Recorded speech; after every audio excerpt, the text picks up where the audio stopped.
There's an electric massage chair inside your car so that your back doesn't hurt, and a small exercise bike to get your legs in shape. You open the built-in mini fridge, take out a couple of meatballs, and heat them up with the built-in microwave. Bored? There's a TV with internet, and for later, a bio toilet installed in the back seat. Kind of cramped, but nice and cozy. You're not a millionaire, just an ordinary person. Your car is the most average, like billions of others. All these amenities inside are crucial. But why? Well, you spend most of your life in your car. There are about 1.5 billion cars in the world, most of them passenger cars. The roads are already pretty packed, and it's impossible to find parking at certain times of the day. But what if there were 7 times more cars? Imagine that humanity just found a huge deposit of metals.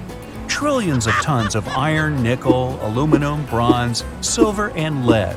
All over the world, their prices tumble. Metals replace ceramics, wood, and plastics. At the same time, automakers develop a fully integrated AI car assembly system. Smart robots use metal alloys to 3D print parts on the go. They can build a car in a matter of hours. Pretty soon, you can buy a car cheaper than a new pair of sneakers. People buy several cars at once. Luxury car brands lose a lot of money, since all cars now are of much higher quality. Oh boy, more and more traffic jams are popping up everywhere. People start to panic and shut down all new car production. But it's too late. Every single person on Earth already has a car. Now, to get to the nearest supermarket, you have to spend at least 90 minutes in traffic. You can't walk either, because the exhaust fumes are insane. A 10-minute walk around the block gives you a nasty cough. Inside a car, though, you can crank up the air purification system and breathe deeply. There are thousands of service stations that don't just do repairs anymore. They also equip your interior to make your drive more convenient. You recently got a game console installed. Why would you ever leave your car anymore? Your ears are always ringing. Even if you're at home, trying to fall asleep, you can still hear cars honking outside. You're so used to it, it actually sounds like silence. You don't remember the last time you drove faster than 20 miles per hour. You've forgotten what speed is. Highways, byways, local streets, parking lots, every inch of road is filled with cars. So, you're crawling to the supermarket. You look out the window and see your friend in the lane next to you. You have a chat, he shares some snacks with you, and you hand him a wireless controller so you can play each other on your new game console.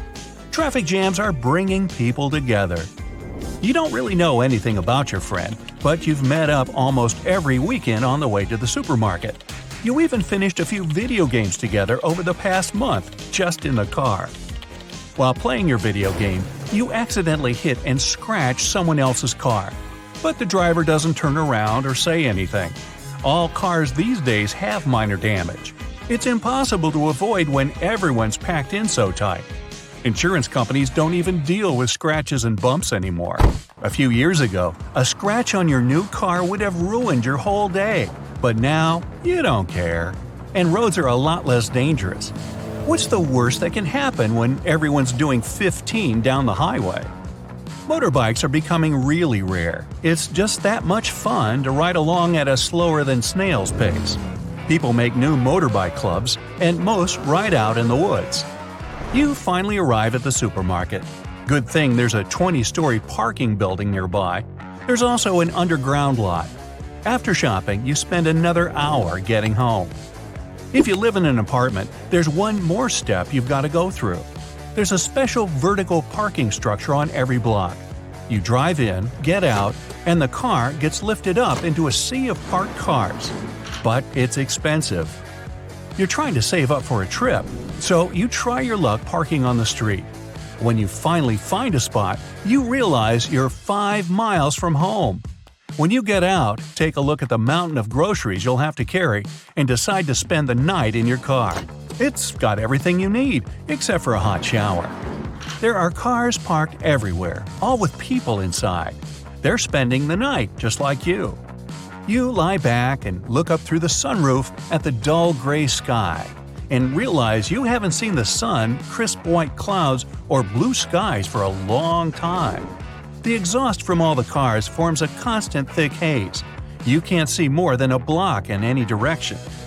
Some are starting to say that we should abandon our cars, melt them down, and store the scrap metal deep underground. Exhaust fumes are a real problem for people. Breathing, playing sports, playing outside, those are considered really dangerous these days. The worst part for you is that you haven't heard a single bird sing for ages, even out in the suburbs. Let's say one day your car breaks down. Something wrong with the engine. It takes you a few hours to even get to the nearest garage. Now you need to wait for your turn. Millions of car repair companies have sprung up all over the world, but it's not nearly enough to keep up with demand. The waiting list for a major car issue can be over a year. That's why you decided ages ago to buy mechanic textbooks online and watch instructional videos on YouTube for at least an hour on the weekends. Somehow, you managed to fix your busted engine. You share your success on Instagram and your friends are impressed. Maybe you could open up your own YouTube channel, helping people fix their own cars. The auto industry is developing and changing every month. The newest craze? You no longer have to go to the supermarket for food. Bus shops appear all over the city. You're waiting in traffic and see a supermarket on wheels in the left lane. You hop out of your car, get on the bus, and buy everything you need, if you can squeeze through the cars to get there and back. If you don't want to wiggle your way around all those cars, you can just jump from roof to roof. Nobody cares anymore. A few weeks later, you start seeing hospitals on wheels, libraries, cafes, even gyms. Some clever truck owners refitted their vehicles into gyms on wheels. Someone installed a projector in their convertible and now shows movies on a tarp they set up on the SUV in front of them. But your favorite of these new services? Museums on wheels. Each museum is an extra-long refitted school bus. The air problem eventually gets solved by electric vehicles. Soon, everyone switched over, and you can finally breathe fresh air. It feels like honey in your lungs. The sky is finally turning blue. To relieve the crazy traffic, cities start building underground tunnels, and soon, traffic jams are, well, they're still ridiculous. Years pass. The structure of the human skeleton changes. People have been sitting in their cars so long that their spines have become weak. People need to exercise more. Some people go to extreme lengths. They rip the engine out of their car and install a sort of pedal system. Now, to get anywhere, they need to pedal. A lot. Every year, people try to make their cars more advanced. The problems with air quality and people's health have been solved. The last big challenge? Getting rid of traffic jams permanently. Scientists and engineers create a gravity engine that you can buy if you're a millionaire. Basically, you can float your car to work. Not every driver can afford it, but almost everyone can afford to install a powerful propeller in their car. Hella car time! The roads get freer and way less congested, but there's serious new problems up there in the sky. Anyway, that's another story. Have you ever thought about Earth itself as an intelligent, well, not creature, but maybe an entity? Like it has a mind and some survival instincts of its own. When said like this, it sounds like you're about to watch a fantasy movie where the planet we walk and live our daily lives on will suddenly wake up, realize it doesn't like us that much after all, and just go crazy. Hope not. But we're not actually talking about such scenarios. More of the idea that the collective activity of life, like microbes and plants, can change a planet and give it a life of its own. It's like the planet has a green mind. The metaphor of Earth as a living planet makes sense. Creatures across the globe crawl, swim, walk, and fly through the uppermost layers of our land, ocean, and sky. Plants cover much of our world. Plus, there are viruses and bacteria in the water, soil, and even atmosphere. Now imagine all the living things on Earth, like plants, animals, and microbes, as a giant team working together. They have different jobs, but they all do their thing to make the planet a better place to live. For example, plants make oxygen that we breathe, and animals help pollinate flowers. Together, they form the biosphere, which is like the Earth's team of life. That's where the idea of planetary intelligence comes in. Just like individuals and groups can be intelligent, so can an entire planet. Researchers believe we should measure the planet's intelligence by its ability to keep itself going forever. And just like how humans need to work together to survive, a planet's collective intelligence is measured by the capacity of all the life on it to work together towards this same goal. It's like the planet is a complex system that knows how to take care of itself. Like forests. They can share nutrients through their secret underground networks of fungi. This helps all the trees stay healthy. We can obviously learn a lot from forests.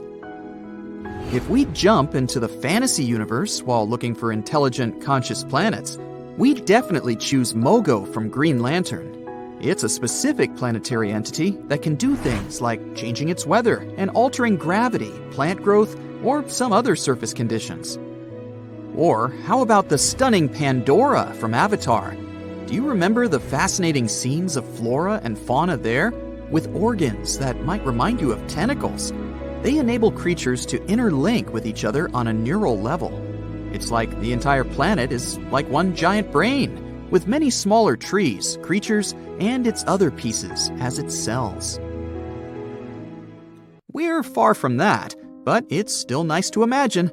At the moment, our civilization is in the stage scientists named an immature technosphere. That means we're still too focused on using technology that doesn't always do good for our planet. We don't have a planetary intelligence or a collective understanding of what needs to be done to do better for our planet. Instead, we're all just doing our own thing. I mean, we're not at the worst stage. Researchers have come up with 4 stages of Earth's past and future to explain how planetary intelligence could impact the long-term future of humanity. The first stage is what we call the immature biosphere. It's when life first started on Earth, billions of years ago. Only microbes were there on the bare land without any vegetation. There wasn't any global feedback, which means these microbes couldn't yet affect Earth, its atmosphere, or other systems in any way. The second stage is the mature biosphere, which was 2.5 billion to 540 million years ago, when stable continents formed and the biosphere started to have a strong influence on the Earth. The third stage, known as immature technosphere, is where we are now, with interlinked systems of communication, technology, transportation, electricity, and computers that draw resources from Earth's systems and affect the biosphere. The fourth stage, also known as the mature technosphere, is where Earth should aim to be in the future. It means technology will benefit the entire planet. We'll use sustainable forms of energy, like solar power. Planetary intelligence is the sign of a mature planet, and researchers are trying to figure out how we can move towards it. So, things we do on an individual level do matter. The collective activity of life, like microbes or plants, can change a planet and make it more than just a lifeless rock floating in space. Through the biosphere, our home planet kind of figured out how to host life by itself billions of years ago, and it's still going. Now we need to figure out how to have a similar kind of self-maintaining system, but this time with the technosphere. It's hard to imagine planets could generally become sentient, like Pandora, or some other imaginary conscious world out there. There are a few reasons for that. First, planets form based on how different materials, like rocks, gases, and liquids gather around a new star. It's like you have a big family gathering, where everyone brings different ingredients to make a delicious dish. And just like how these ingredients won't suddenly turn into a living being, the materials that make up a planet won't just turn into self-aware creatures. On Earth, after billions of years of complex chemical reactions, some molecules started to replicate themselves and carry information. That's how life on our planet began. And Earth is the only such example we have. Here's the second reason. Imagine you have a big garden where you plant a lot of mushrooms or bacteria, hoping they'll become really smart and help you take care of the garden. but mushrooms and bacteria don't have brains like we do. It's not like they need it anyway. Having a big brain is really expensive for animals too. It takes a lot of energy to keep it running. So, animals only become as smart as they need to be to survive and thrive in their environment. Dogs and cats are pretty smart because they need to be able to avoid danger and find food. They don't need human kind of intelligence for things like building houses, creating art, or inventing new technologies. So, it would be hard to bring all living beings and plants to the same level of intelligence. The third reason why it would be difficult for a planet to become sentient is the main rule of the animal kingdom. Life is all about survival of the fittest. Every creature is competing for resources like water, food, and space. But not only do different species compete against each other, but individuals within the same species also fight. Just think of how fiddler crabs fight for territory on the beach, or how wolf packs fight over prey. Or me, when I see an empty spot on a crowded beach. This kind of competition is not a good base for global cooperation. There are a couple of exceptions to this rule. For example, ants. They may not be the brightest creatures on the planet, but when they come together in colonies, they can achieve amazing things, like gathering food that's way bigger than them, building nests, raising young, and even farming. In fact, they act like a superorganism called a hive mind, where every ant works together towards a common goal. Insects like bees and ants are very altruistic and work together to ensure their queen reproduces.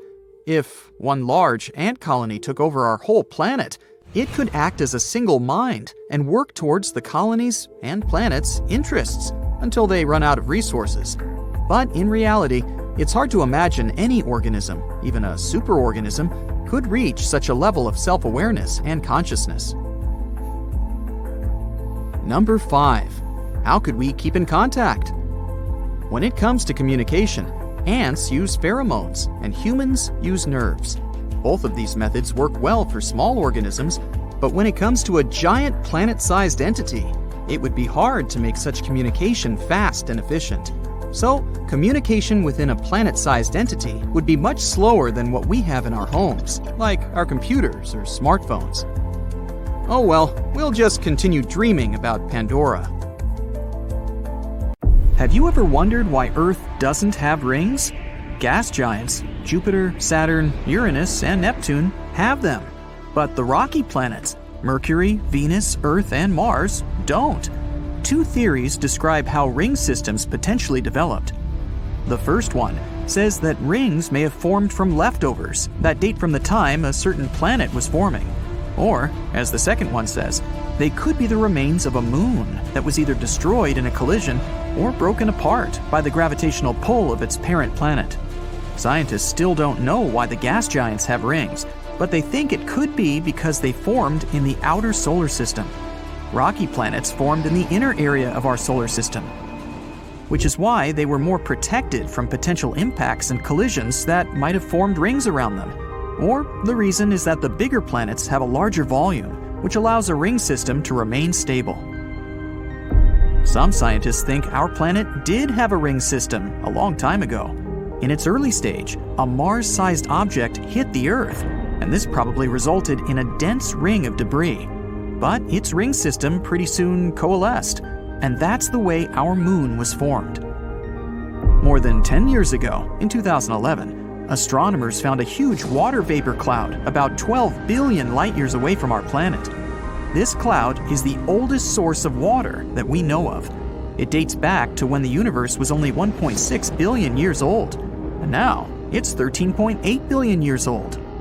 This unusual cloud is also the biggest source of water that we know of. It holds 140 trillion times the amount of water that the Earth contains in all its oceans. Enormous. The cool thing is, this vapor cloud is kind of feeding a black hole. It may contain enough gases, such as carbon monoxide, to help its black hole grow even 6 times bigger than it is now. We all know that Earth has one moon, but there are 2 more asteroids, 3753 Carina and 2002 AA29, locked into co-orbital orbits with our planet. The first one doesn't really circle around the Earth, but has some sort of a synchronized orbit with the planet, which is why it looks like it's following the Earth in a stable orbit, while in reality, it has its own specific path around the Sun. The other one, 2002 AA29, follows a horseshoe orbit around our planet. Its specific path brings the asteroid closer to us every 95 years. You'd expect Neptune to be an extremely cold and dark place. After all, it's an ice giant 2.8 billion miles away from the Sun. There's not too much sunlight there, so noon on Neptune is similar to twilight on our planet. But this ice giant appears to be creating its own heat. To be precise, 2.6 times more heat than it gets from the Sun. This probably has to do with all the pressure near the planet's core. It builds and releases hydrogen, which keeps Neptune's center at a crazy temperature of 9,300 degrees Fahrenheit. But its atmosphere is still quite chilly. It ranges from about negative 240 degrees Fahrenheit to negative 330 degrees Fahrenheit. What shape do you think of when someone mentions storms? Probably long ovals of hurricanes and conical tornadoes. But that's something we see on Earth. At Saturn's North Pole, a storm has been raging for at least the past 40 years, and it has a hexagonal shape. Such a weird shape probably has something to do with Saturn's turbulent gas, or maybe even with zonal jets that extend many miles down into a region of extremely high pressure. Have you ever wondered why planets don't twinkle while stars do? The thing is, if you were out there in space, you wouldn't see them twinkling at all. The reason we see stars twinkling is because of Earth's atmosphere. The pin-sized light coming from a star hits the atmosphere. The atmosphere then refracts it, which sends the light skittering off in a zigzag. That's what we perceive as the twinkle. Planets appear much bigger to us than just pinpoints. And yes, their light zigs and zags after hitting the atmosphere too. But those motions cancel each other out, which is why we don't see twinkling, but only a steady glow. In some regions, you can expect big changes in temperature. For example, in Montana, where in a single day, temperatures went from negative 54 degrees Fahrenheit to 45 degrees Fahrenheit.